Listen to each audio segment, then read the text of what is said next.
Olá a todos, hoje eu vou fazer mais uma leitura com vocês do meu livro, né, tô lendo alguns pedaços do meu livro, A Revolução Ateísta, né, A Última Minoria Silenciada. O livro pode ser encontrado na Amazon, em formato impresso, em formato Kindle e também em formato audiolivro, né, para quem gosta de audiolivro, né. Eh, Basicamente eu demorei alguns dias para ler ele, né, ou seja, eu imprimi uma cópia. E hoje eu queria ler para vocês essa parte que eu achei talvez interessante de sacar, né, que eh aqui talvez vale uma ressalva, né, quando eu uso a palavra cristãos, né, às vezes eu acho que o termo pode ser mal interpretado, mas porque cristãos é um termo genérico, né, é o termo que eu quero dizer, inclusive o próprio Beto Russell, né, Russell no livro dele Por que não sou cristão, né, no livro dele que é um clássico, né, acho que de 1930, é um clássico Por que não sou cristão, Beto Russell inicia o livro logo definindo o que é cristianismo, né, o que é cristão, porque ele aparentemente vê ali, já havia uma dificuldade de definir o que é um cristão, né, é muito difícil definir. E então, Beto Russell começa, né, ele começa colocando alguns parâmetros, né, para definir o que é o que seria o cristianismo, né. E uma das definições que ele dá, né, ele coloca alguns parâmetros, né, e com esses parâmetros ele acaba comparando, né, com outras religiões, por exemplo, a ideia de acreditar em um Deus. Isso não é específico do cristianismo, o islamismo também acredita, na verdade várias religiões têm essa tendência de acreditar.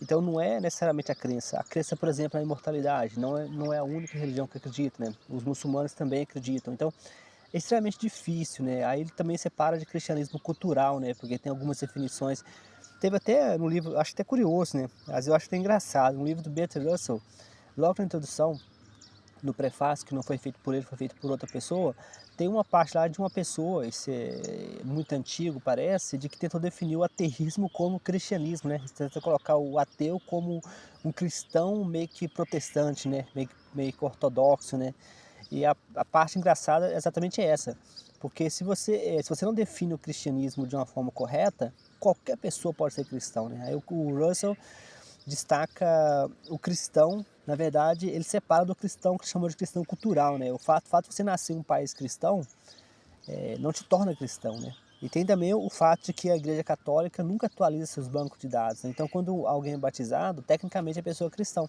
Então, se uma pessoa, por exemplo, não souber da história de José Saramago, não souber que José Saramago nunca tivesse publicado nenhum livro sobre críticas à religião, né, como ele publicou, né, como os livros dele de romance, literatura, que fazem críticas ao cristianismo. Ninguém saberia que ele era ateu, né, porque tecnicamente ele é cristão, ele foi batizado, como foram batizados basicamente todas as pessoas que nascem numa igreja, que nascem num contexto cristão, né, especialmente católicos, todos são batizados. E tecnicamente a igreja católica contabiliza essas pessoas como cristãos, né.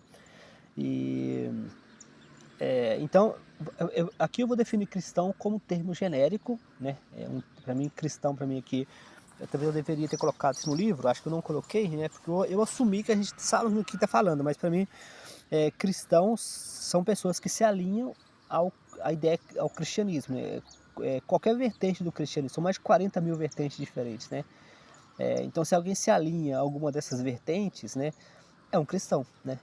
O cristianismo ele pode variar bastante, né, ele pode variar bastante no às vezes nas denominações, mas mesmo assim as variações não são tão, acho que todo cristão, né, eu estou chutando aqui, mas todo cristão acredita em Cristo, né, como Salvador.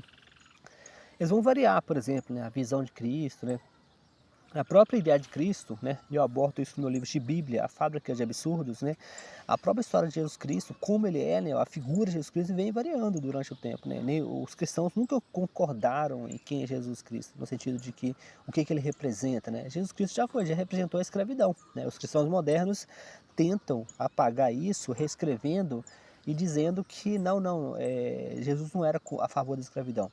Mas ele nunca condenou, né? Ele nunca condenou, chegou a falar coisa que existe mais frases que leva a gente a induzir que ele era a favor da escravidão do que ele não era, né? Ele não há frases, o que há algumas frases meio vagas, né? Como que ele fala que te dou novos mandamentos, amais aos próximos, coisa e tal. Tem lá na Bíblia que ele fala o novo mandamento que ele dá para amar os próximos, né? as pessoas usam isso para dizer que ele era contra a escravidão, mas ele não falou de escravidão. Ele fez essa frase genérica, né? Então, assim, então cristão, é o que eu queria destacar para vocês, então, cristão é um termo genérico que estou usando aqui, né? É qualquer pessoa que se alinha a qualquer uma das 40.000 denominações do cristianismo no mundo inteiro. São mais de 40.000 variações, mas então cristãos é um termo genérico. Então, cristãos, na forma como eu uso, né? Nunca acham que o cristianismo pode praticar o mal, né? Isso é incrível, né? Se você conversar com vários cristãos, eu tenho feito isso com cristãos próximos, cristãos online, raramente você vai ver um cristão admitindo, né, os horrores da igreja, né? Esses dias, ontem mesmo, estava conversando com um rapaz, né, da Igreja Universal. Ele faz a doação, né, o dízimo de 10%, né? Eu já conversado com ele outras vezes, né? E eu puxei assunto sobre alguns casos, né, como por exemplo o caso da Andressa, né, que no caso da Andressa, ela processou, né, a Andressa, fugiu o nome dela, mas ela doou os seus bens, basicamente todos, né, só ficou com a casa, e depois está processando a Igreja Universal. E você vai falando isso com uma pessoa, né, esse rapaz da Igreja Universal, ele doou os 10% da Igreja Universal, você vê que mesmo quando eles admitem que houve o abuso, eles sempre não admite que é um abuso como se diz, da ideia, né, da metodologia, ou seja, do cristianismo, né, ou seja, da ideia.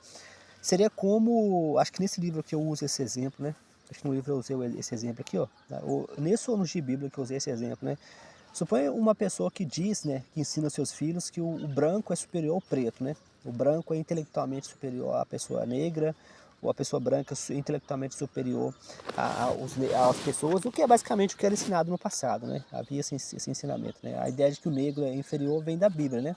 Vem da maldição de Cã, né? Noé amaldiçoou o filho, e daí veio a tradição de que os pretos são inferiores, né? Veio da Bíblia. E suponha que essa pessoa tenta te convencer de que não, o que eu ensino ao meu filho não tem nada a ver com racismo, né?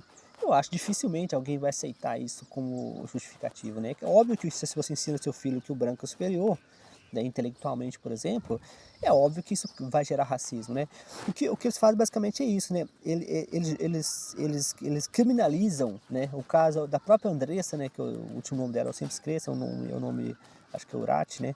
É o nome alemão, parece descendente alemão, mas a própria eles sempre condenam, a própria Andressa, por exemplo, condenou a Universal, mas continua acreditando em Jesus Cristo, né? Ela quer montar até a própria igreja. Aí você vê que mesmo ela sofrendo um abuso como perda financeira significativa, né, que chama de fogueira santa, né, ainda assim ela continua acreditando no cristianismo, né? É exatamente isso que o cristão faz. Ele vai condenar pessoas, né, como muito especialmente todos os cristãos da Universal vão condenar a Andressa, vão dizer que, mas é ela que coisa e tal, vão achar uma forma de condenar ela e nunca condenar a instituição, e nunca condenar os abusos institucionais. Então, o problema não são as pessoas, né? O problema é o cristianismo, né? A forma como ele funciona, né? A forma como ele foi desenhado. Ele foi desenhado ele foi desenhado como projeto de poder, né? O cristianismo não foi desenhado Jesus Cristo, na forma como ele foi colocado, né? Você pode perguntar, mas por que Sócrates, né? Não existe uma igreja de Sócrates, né? Não existe uma igreja de Albert Einstein, não existe uma igreja de Platão, né? Não existe uma igreja de Apolônio de Tiana, né? Apolônio de Tiana era uma pessoa que tinha, inclusive acho que no Bíblia que eu falo dele, né? Apolônio de Tiana. Apolônio de Tiana era um contemporâneo de Jesus Cristo, né? Viveu mais ou menos na mesma época de Jesus Cristo, mas Apolônio de Tiana tinha todos os traços, né? Por que a gente não tem uma igreja dele, né? A gente não tem uma religião de Apolônio de Tiana? Porque as coisas que Apolônio de Tiana ensinavam era pacifismo de verdade, né? O pacifismo do cristianismo é um pacifismo performático, né? Ele é pacifista, até Jesus, quando ele vira a mesa no templo, quando ele amaldiçoa a figueira, né? Quando ele perde a paciência, acho que tem uma cena que alguém tenta, os ateus fazem piada, né? Que Jesus enlouqueceu porque parecia que ficou meio doido, né? A família queria, parece que, buscar ele, meio que prender ele porque estava meio maluco. Isso é uma passagem bíblica, né? E os ateus brincam, né? Jesus enlouqueceu, né? Mas então, assim, apesar de 2.000 anos de evidências, né, de que são os maiores horrores da história da humanidade, foram praticados pelos cristãos, né? Um exemplo, né, a Guerra dos 30 anos, né, que aconteceu na Europa, eram católicos massacrando protestantes, né. E o mais bizarro é que a maior parte dessas guerras, são guerras internas, né. Não foram guerras de, os ateus atacando os cristãos, são guerras internas, né, as famosas guerras santas, né. Na cabeça do cristão, né, a religião é uma coisa boa, sem qualquer chance de ser o oposto, né. É a ideia de muitas pessoas usam, né, eu escrevo muito sobre isso, né, critico muito isso nos meus livros, né, eu sempre falo isso, né, que muitas pessoas falam de instrumentalização da fé, né. É como se a fé ela fosse uma coisa boa, né, e as pessoas instrumentalizassem a fé. Não, a fé é por definição um instrumento de controle, né. A palavra instrumentalização da fé não deve ser usada no sentido de que para defender a fé. Na verdade, é porque a fé foi criada para ser instrumentalizada, né. Quando você convence Voltaire já falava, né, Voltaire falava que a pessoa que te convence, né, de absurdos, te faz cometer atrocidades. Então se você convence uma pessoa dos absurdos bíblicos, absurdos da religião, fica mais fácil de convencer as pessoas a cometerem atrocidades, né, em nome da religião, né. O caso mais, acho que mais emblemático e mais, eu diria até, extremo, né, mas é real, são os evangélicos conservadores, né, tanto no Brasil quanto nos Estados Unidos, né, que defendem Israel, né, o Estado de Israel, mesmo com tantas matanças, né, ou seja, no Brasil tem os crentes, né, onde que eu moro tem, que levantam a bandeira de Israel. Eu tenho minhas dúvidas de que essas pessoas não, talvez não saibam, mas porque não querem saber, né, porque existe informação circulando, né. Então, em algum nível essas pessoas estão demonizando as crianças palestinas, né, porque elas são contra Israel, por isso tem que morrer, né, ou seja, o ataque do Hamas, né, que inclusive quando você estuda, eu tinha visto eu vi alguns documentários sobre o Hamas, né, o Hamas era um grupo que os próprios palestinos não gostavam do Hamas, né, os próprios palestinos. Tem documentários antigos mostrando a tentativa de negociação de paz entre a Palestina e Israel. Você vê que o Hamas estava tentando sabotar os acordos, né, e não conseguia.